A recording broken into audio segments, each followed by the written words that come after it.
Hola mis queridos compañeros de vida, espero tengan un buen momento. Hoy quiero compartir con ustedes este cuento que nació al fusionar un mito con el momento actual. La fusión fue entre el mito de La Llorona y el amargo suceso de los falsos positivos en el 2008. La Llorona intenta mostrar el golpe emotivo de las familias y especialmente de las mujeres que perdieron sus hijos sin entender el por qué una voz sin rostro dio la orden de acabar con sus vidas. Y quienes a pesar de todo aún siguen luchando por cerrar de forma justa este triste capítulo de la existencia terrenal. La Llorona fue escrita en tiempo de pandemia, por lo que me documenté con los videos de YouTube, en los que las familias de las víctimas narran el paso a paso de esta cruel experiencia. Por lo tanto, los personajes son el resultado de la combinación de los diferentes perfiles documentados, y lo presento en el mes de mayo como un homenaje al amor de madre. País de mierda, dijo un hombre. La madre alzó la cabeza para saber de dónde venía la voz, pero todo era tan borroso que no lograba entender si el sol cegaba sus pupilas o su vida se alejaba. Su mente se fue de nuevo tras las reminiscencias, porque solo allí estaba el mundo por el que ella había luchado. Solamente allí ella podía sentirse feliz y completa. Nosotros construimos la casita allá en las lomas de Soacha, donde la naturaleza nos brindaba a los pobres la posibilidad de protegernos de la inclemencia del tiempo. Construimos un piso en familia, antes de que el Ernesto, sin compasión alguna, acabara con el matrimonio, todo por una despachadora de flotas. No se conmovió con las lágrimas de los chinos, mucho menos con las mías. Un domingo en la tarde se despidió, diciéndonos que la casa era para nosotros, y jamás volvió. A los chinos les dio duro, esperaron mucho tiempo ver llegar al papá, sobre todo Juancho, mi niño mayor, que recién había iniciado la adolescencia. Mi niño se volvió rebelde, voluntarioso, se le notaba el resentimiento por la traición del taita, pero a pesar de que mantenía en la calle, estaba pendiente de sus hermanitos, nunca los dejó. Marlene y Manrique y su familia veían transcurrir el tiempo viviendo lo que les tocaba vivir. Con tan solo 15 años, Juan Carlos salía con ella todas las mañanas a trabajar. Ella al restaurante del centro de Soacha, él a limpiar y surtir el supermercado de la comuna, mientras llegaban los clientes para cargarles los paquetes hasta la puerta de la casa. Así, con las propinas aumentaba el sueldo. Todas las tardes antes de entrar a la casa yo miraba al supermercado, porque mi chinito se paraba en la esquina para verme llegar. Yo alzaba el brazo y con un movimiento de mano lo saludaba. Él con su mano izquierda me mandaba un beso. Es que mi pelado nació zurdo. Al salir del trabajo se iba directo al potrero a encontrarse con los amigos. Allá quemaba tiempo hasta las 10 de la noche. A pesar de que no me gustaba esa compinchería, yo siempre lo saludaba con un beso y le decía: ¿cómo le fue, mi hijo? Ya le tengo listo su platico. Bien, cucha, mi Dios le pague porque tengo un hambre. Madrecita, le traje para el diario y algo para ahorrar. Me contestaba mi niño, contento. Es que él siempre fue muy bueno con nosotros. Dios lo bendiga, papito, pero trate de llegar más temprano porque a las 5 de la mañana nos tenemos que levantar y es mejor dormir otro poquito, papi. Recuerdo cuando el Juancho tenía 13 años, estaba en el colegio. Yo trabajaba en Bogotá y un día me llamaron de infancia y adolescencia para decirme que habían detenido al chinito. La patrona no estaba, a mí no me importó. Cerré la puerta y salí. Es que había llegado a la comuna un tal Motas. Yo no le tenía confianza porque donde estaban los chinos allá llegaba el indio. Cuando llegué, la mujer policía me dijo que el niño estaba cerca del colegio con un chino grande, que según los padres de familia era un jíbaro, pero había salido a perderse cuando vio a la policía. El problema es que cuando intentaron hablar con el Juancho, les había respondido de manera agresiva y hasta les manoteó. Le informamos por el bien del niño, dijo la mujer policía. Esa relación no le conviene, de seguir así, en pocos días lo pierde. Yo los escuché, pero cuando me dijo que tenía que comprometerme a darle una buena crianza, me dio tanta rabia que le respondí: no necesito comprometerme para criar bien a mis hijos. Ustedes son los que deben preocuparse por lo que hacen. Miren cómo estamos con el cuento de la libre personalidad. Los chinos hacen lo que se les da la gana. Ustedes se nos metieron al rancho, nos quitaron la autoridad como taitas y aumentaron la avaricia de los jíbaros con el derecho a la dosis mínima. Por eso llegan como moscas a los colegios para tirarse la vida de los muchachos. ¿Todo para qué? Para terminar culpándonos a los taitas de sus maravillosas ideas. La madre, para tener más tiempo y estar cerca de sus hijos, consiguió trabajo en la cocina de un restaurante en Suacha. Entraba a las 6 de la mañana después de llevar los niños al colegio y volvía a casa a las 4 de la tarde. El Juancho era buen estudiante. Las profesoras lo querían, pero solo llegó a 8º grado. Recuerdo que me dijo: madrecita, yo no voy a seguir estudiando. Lo pensé bien y prefiero trabajar. El que era mi taita no va a volver. Lo más fijo es que formó cambuche en otro lado. Y a usted le queda pesado reunir para terminar el rancho y responder por nosotros. Juancho, ¿dónde va a conseguir trabajo? Terminar el bachillerato es la mejor forma de ayudarme, le dije. Mamita, yo no sirvo para esas vainas. Ya decidí que me voy a trabajar.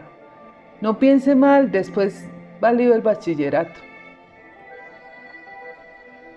Lo único que se me ocurrió fue hablar con don Paulino y doña Carmelita. Ellos eran amigos de mis padres y propietarios del supermercado. Cuando les conté, don Paulino me dijo: Marleni, yo la he visto luchar con el Juancho. Si usted quiere, tráigalo, para que me colabore en el negocio y ayude a los clientes con los paquetes. Así, con lo que yo le pague más las propinas, se pone un sueldo y usted puede trabajar tranquila. Déjemelo, yo se lo afino. Dígale que lo espero el lunes temprano. Había iniciado el año 2008, un año especial para la familia Ramírez Manrique, porque Jairo iba a recibir su grado como bachiller. Marleni cada amanecer le agradecía a Dios por sus hijos. Jenny era buena estudiante y muy juiciosa, pero a pesar de esos años de rebeldía y de no haber querido estudiar, el Juancho era su orgullo, su bastón, por su nobleza y el amor por la familia. Juancho, preocupado por el grado del hermano y porque a Jenny le tocaba el cambio de uniforme, le pidió a Motas ayuda para conseguir un trabajo en el que ganara más dinero. Perrito, a lo bien, necesito otro camello donde pueda ganar más lucas. Estoy charlando con los patrones para que le dejen el trabajo al Jairo en las tardes y los fines de semana. Parce, usted sabe que conmigo para las que sea. Por ahí hay una pinta buscando manes para trabajar en una finca. Dicen que paga bien. Y con todo lo de ley, el tipo es un duro, anda en tremenda nave. En esta semana viene, cuente con eso, le respondió Motas. 2 días después, Juancho le pidió permiso a doña Carmelita para llegar más tarde porque un señor había ido a ofrecerle trabajo y lo iba a escuchar para ver de qué se trataba. El día que empezó mi calvario llegué de trabajar y el Juancho no me esperaba en la esquina. Recuerdo que doña Carmelita me pegó el grito y me dijo que fuera. Me hizo señas para que me acercara. Doña Carmelita, buenas tardes, ¿cómo está? ¿A dónde se fue el Juancho que no lo veo? ¿Qué hubo, Marleni? La estaba esperando porque el Juancho me pidió permiso para ir a hablar con un señor que había ido a ofrecerle trabajo a la casa.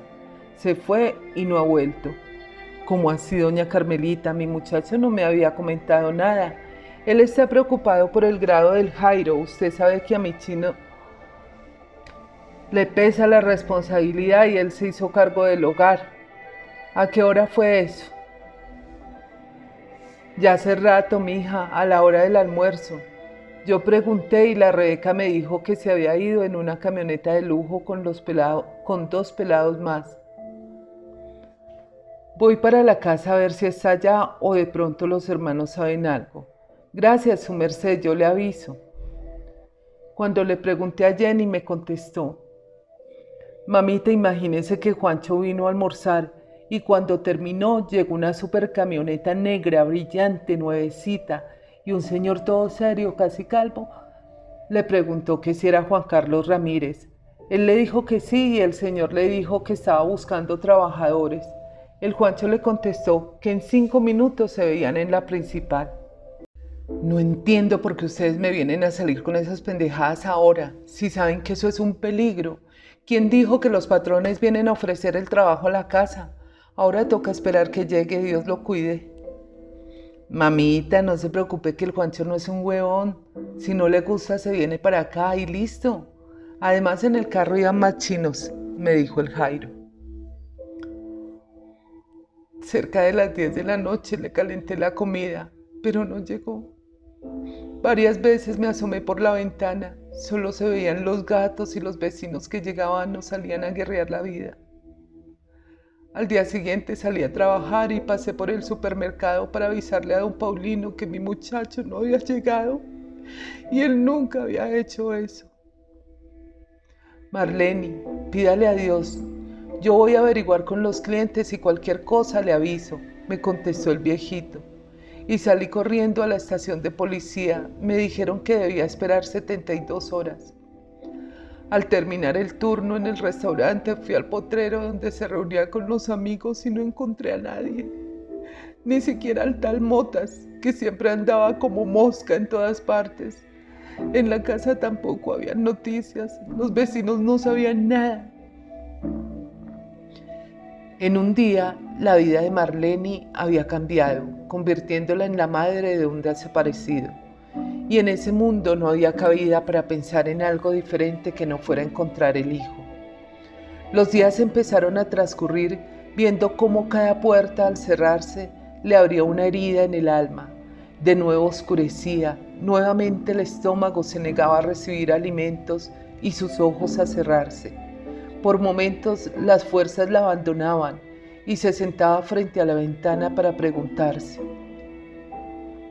¿sería que mi muchachito ya comió? De pronto no ha dormido y está buscando cómo volver.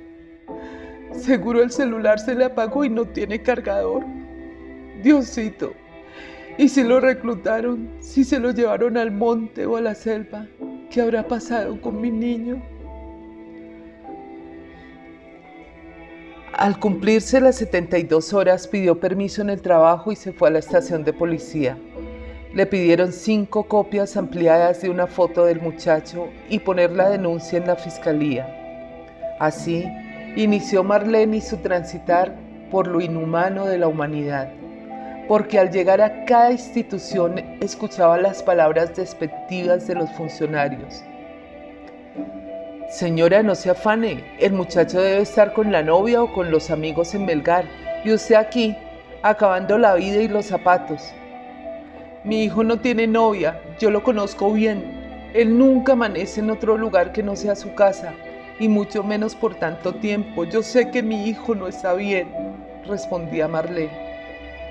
Mire, señora, los muchachos crecen, y siempre hay una primera vez. Cuando menos se imagine, lo ve llegar con una excusa y una sonrisa. De la Sijín la mandaron a medicina legal y de allí a la policía de Cundinamarca.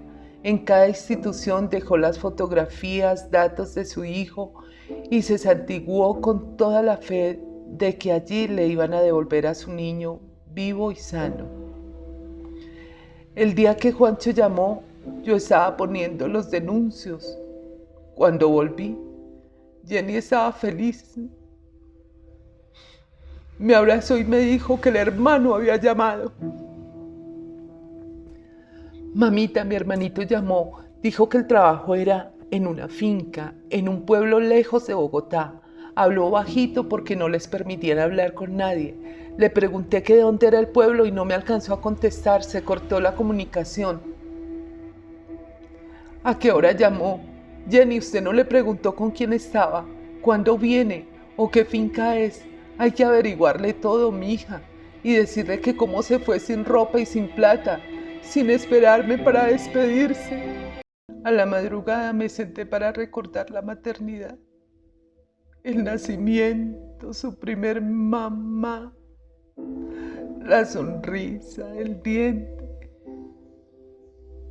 el primer paso que lo llevó emocionado a mis brazos, su primera caída cuando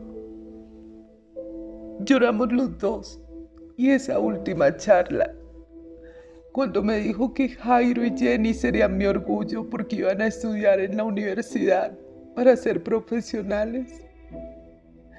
Y el cálido beso de cada mañana al despedirse, cuando se quedaba en el supermercado y yo seguía al restaurante. Yo quería gritar, preguntarle a la vida qué estaba pasando con mi niño. No era normal que no les permitieran llamar, pero apreté mi cara con la almohada para silenciar el llanto y rogarle a Dios que terminara pronto ese huracán que se había llevado mi niño por 4 noches y 4 días. Los patrones me dieron vacaciones en Semana Santa para aprovechar el receso de estudio de los muchachos. Entonces todos los días íbamos a buscar a Juancho a los hospitales, medicina legal. Volví a las estaciones de policía, batallones del ejército, para entregarles fotos y decirles que ya habían pasado 2 meses y mi chinito no aparecía. Jairo y Jenny pegaron las fotos del hermano en los muros y postes de la ciudad. Yo los entregaba en las tiendas y casetas. Me fui a la fiscalía y una fiscal me gritó: ustedes las mamás son unas chillonas, no entienden que no parieron los hijos para ustedes, déjenlos que se diviertan. Yo creo que esa mujer no era madre o simplemente no tenía sentimientos y salí pensando cómo armar el rompecabezas de mi existencia porque no sabía qué hacer. Cuando entramos a la casa, Jairo recogió una hoja de cuaderno que estaba tirada en el piso. Al leerla me miró con los ojos desorbitados y me dijo: madrecita, lea lo que dice aquí. Yo tomé la hoja y me senté para leer. Chino, lástima que tenga que morir tan joven, solo porque su mamá sigue de zapa averiguando lo que no debe. Dígale que se quede callada y no joda más, porque el pagano va a ser usted. Ese fue uno de los peores momentos porque sentí pánico de imaginar la vida sin mis hijos. Por primera vez necesité a Ernesto. Creí que era injusto tener que vivir sola esta tragedia. Pensé que el deber del padre y esposo era ayudar a sus hijos, a su mujer. Es que mi cuerpo parecía haber recibido una tonelada de peso. Me sentí tan impotente. Fue una reacción de segundos. No lograba entender por qué querían destruirnos si lo único que abundaba en nuestras vidas era la pobreza, las necesidades.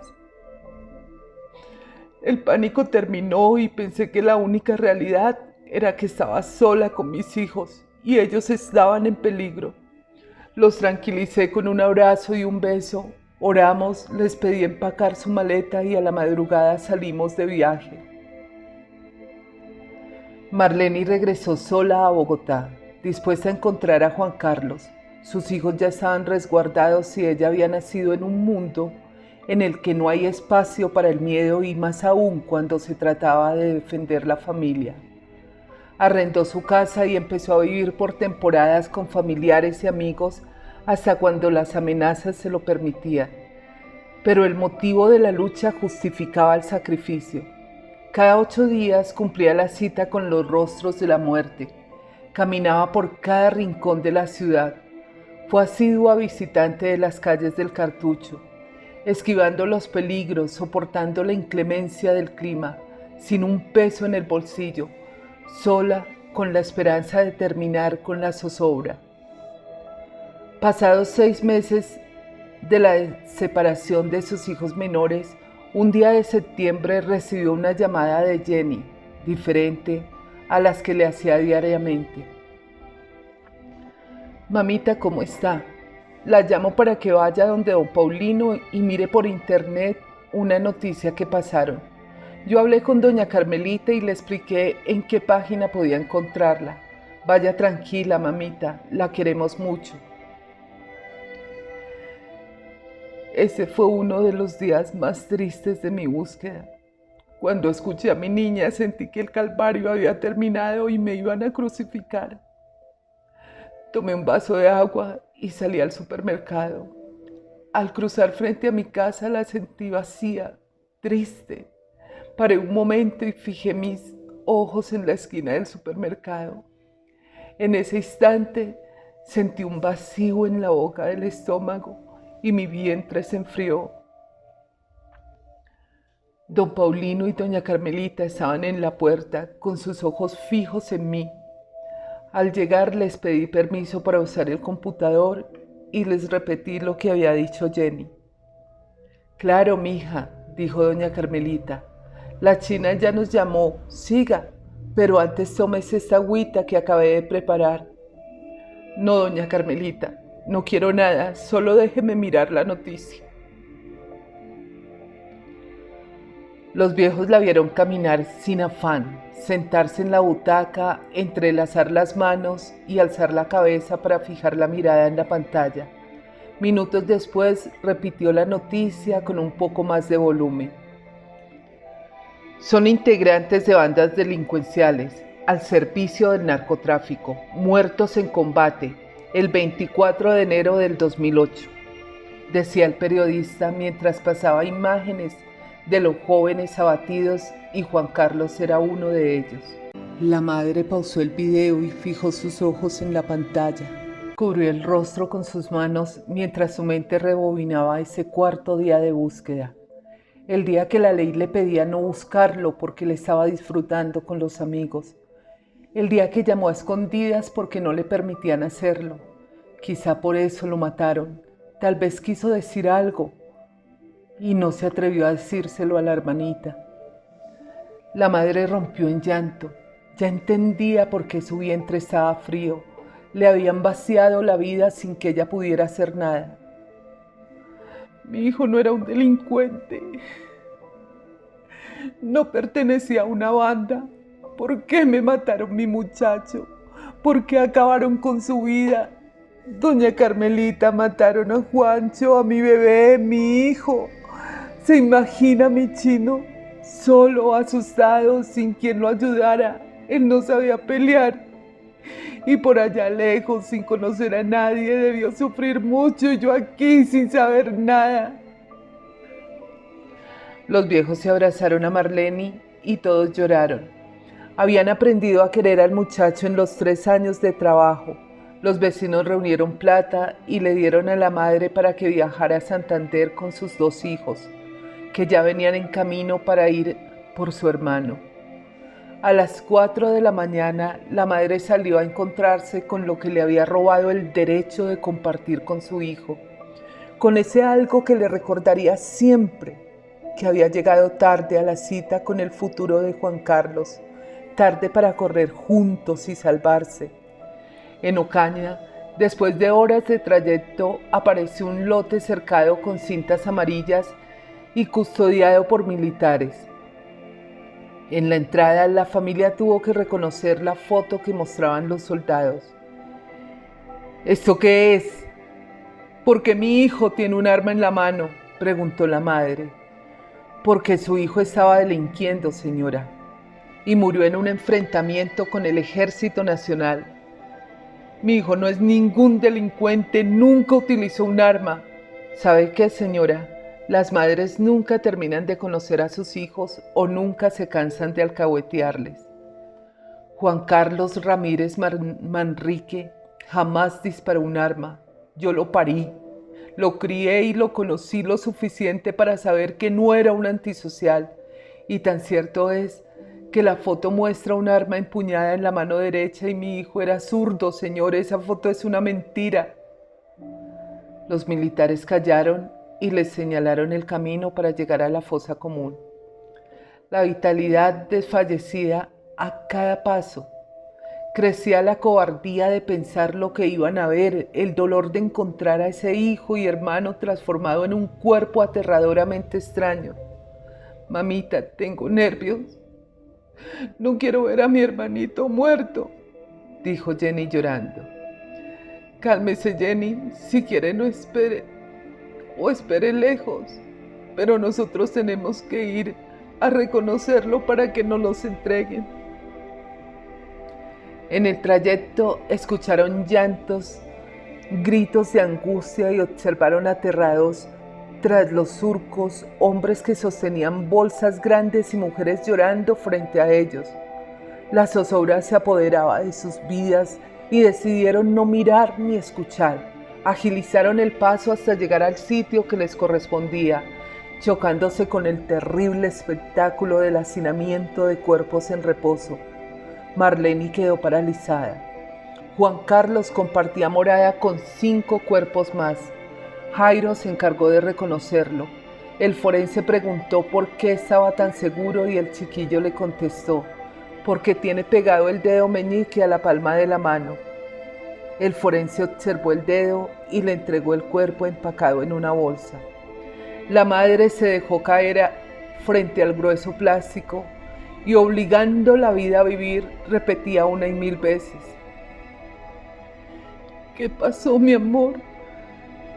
¿Qué le hicieron, mi niño? ¿Qué hicieron con usted? ¿Por qué me le hicieron eso? ¿Por qué, hijo? Perdóneme, lo quiero mucho, mucho. Jenny corrió donde su madre para abrazarla mientras Jairo sostenía la bolsa con el cuerpo de su hermano, el que suplió la ausencia del padre y le enseñó que la familia estaba por encima de todo. Marlene esperó que el aguacero pasara y se levantó para recorrer el camino que transitara su hijo antes de ser tragado por la maldita grieta.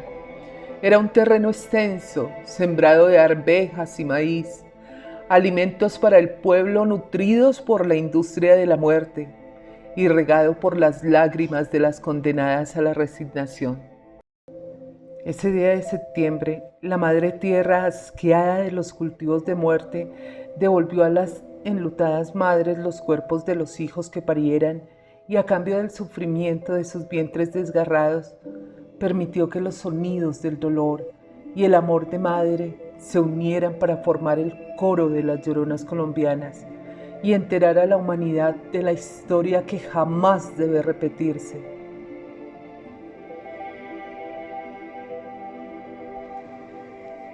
Bien, mis queridos seguidores, este fue el cuento de La Llorona, un homenaje para tantas familias y mujeres colombianas que lloran la muerte de sus hijos por decisiones inhumanas. Nos vemos en el próximo video.